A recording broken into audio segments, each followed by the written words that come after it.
She didn't scream when the manager shoved her. She didn't cry when the door slammed behind her. She only tightened her grip on the empty paper bag in her hands and whispered, "Please, my children are waiting." What she didn't know, what no one in that store could have imagined, was that this moment of cruelty was being watched, remembered, and was about to change every life inside those walls forever. Chapter 1.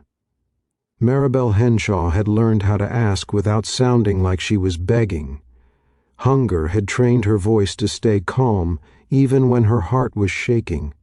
She stood near the counter of Clayton's Corner Market, a small neighborhood store that smelled of bread and disinfectant, and waited for the right moment. Her clothes were clean but worn, her shoes a size too big, and her eyes carried the quiet exhaustion of a mother who had run out of options. Behind the counter stood Trevor Langford, the store manager. His shirt was crisp, his name badge polished, and his patience long gone. He had already decided what kind of person Maribel was the second she walked in. To him, she wasn't a mother, she was a problem. "I'm sorry to bother you," Maribel said softly, placing a few coins on the counter. "My kids haven't eaten since yesterday. I don't need much, just some bread. Maybe the older loaves you throw away?" Trevor's jaw tightened. He glanced around, making sure customers were watching. Power always felt better with an audience. "This isn't a charity," he snapped. "If you can't pay, you don't get food. That's how the world works." "I understand," Maribel replied, her voice barely steady. "I just thought—" "You thought wrong," he interrupted. "Get out before I call the police." Something inside Maribel cracked, but she didn't let it show. She turned to leave, but her foot caught on the edge of a mat. She stumbled, and the coins spilled across the floor, rolling in every direction. A few customers looked away, others stared. No one moved. Trevor stepped around the counter, his face red with anger. "I told you to leave," he shouted, grabbing her arm and yanking her toward the door. That was when Eli Mercer, a teenage cashier with kind eyes and a nervous smile, finally spoke. "Sir." She didn't steal anything. Trevor ignored him. He shoved Maribel hard, sending her into the glass door. It rattled but didn't break. Maribel hit the floor, the paper bag crushed beneath her hand. The store went silent. Outside, engines idled. No one inside Clayton's Corner Market noticed at first.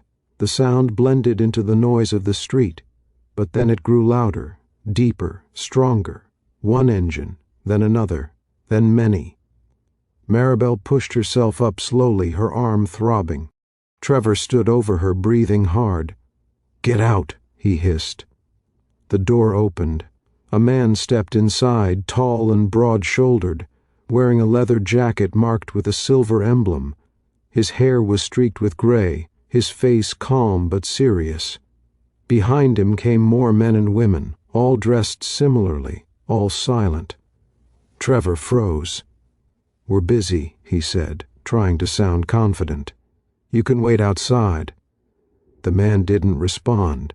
Instead, he looked at Maribel, then at the red mark forming on her arm. "What happened here?" he asked, his voice low but steady. Maribel shook her head.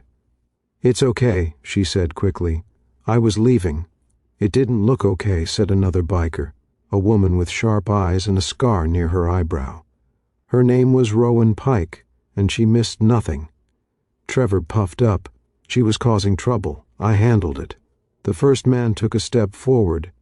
"My name is Cole Brannock," he said, "and I don't think you handled anything." The customers began to whisper. Eli stood frozen behind the counter, his hands shaking. Cole turned to Maribel. "Did you ask for food?" Maribel hesitated, then nodded. "For my children. And he did this?" Cole gestured toward Trevor. Maribel didn't answer, but she didn't need to. Rowan walked to the counter and picked up one of the coins from the floor. "This all she had?" Eli swallowed. "Yes." The bikers exchanged looks, not angry. Ones, but something deeper. recognition, memory.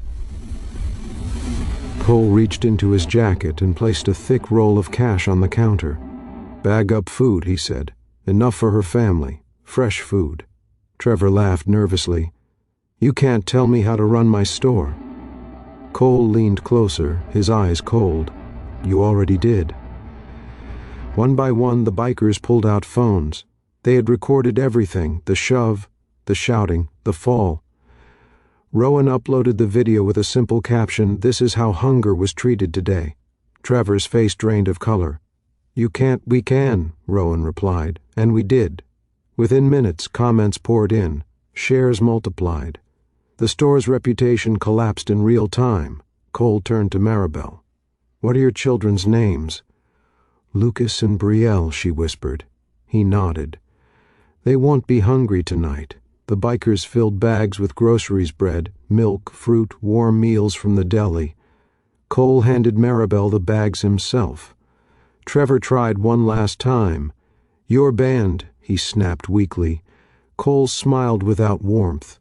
"You won't be here long enough for that to matter." He was right.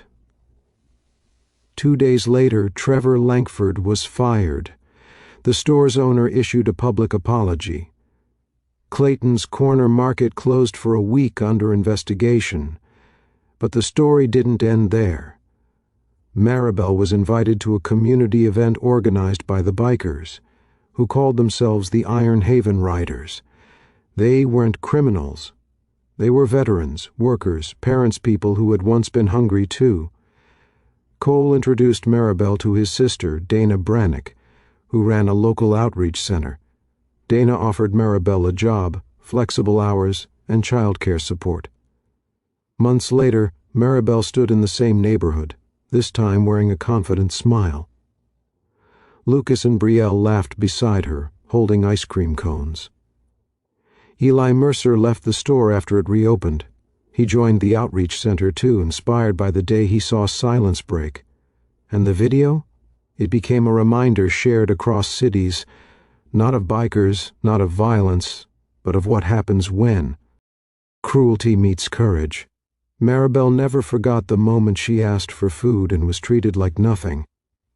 But she also never forgot the sound of engines rising outside the door proof, that sometimes help arrives when you least expect it, and kindness comes riding in loud enough to change everything.